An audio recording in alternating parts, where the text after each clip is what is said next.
Hey guys, I wanna share with you a very quick video kung saan kami nagstay for 3 nights in Boracay. So tara, pasok na tayo. Pagpasok nyo ng hostel, ito yung una nyong makikita, which is yung souvenir shop nila where you can buy clothes, jewelries, accessories, and all of your beach essentials. So meron din silang binibentang board shorts, bikinis. So kung may nakalimutan kayo, pwede kayong bumili dito. And then, nandito rin yung kanilang front desk where you will check in and kung saan nyo ibibigay yung inyong deposit. And then, pagpasok nyo, ito yung makikita nyo guys. Super nice sa loob ng hostel. Very aesthetic and we spent a lot of time here in the pool. And then, ito naman yung hallway kung saan yung mga rooms. And tara, mag-room tour tayo. Pagpasok nyo guys, ito yung kama and sa ilalim yung mga cabinet. So, may kanya-kanya kayong cabinet dyan.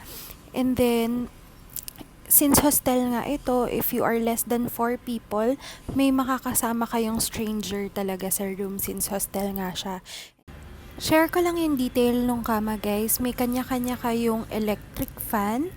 And then, meron din kayong sariling ilaw. May plug din kayo dyan kung saan kayo pwede mag-charge.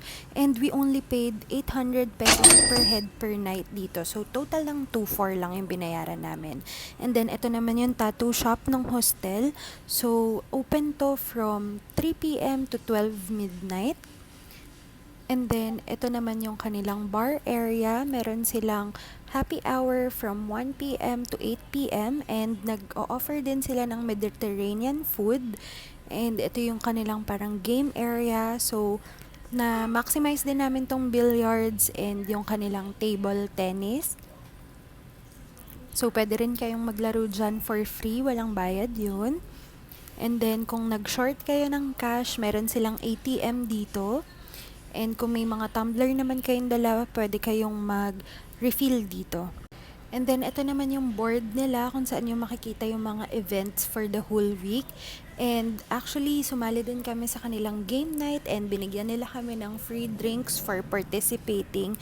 We really enjoyed our stay here, so I hope you also enjoyed the video and I'll see you on my next one. Bye!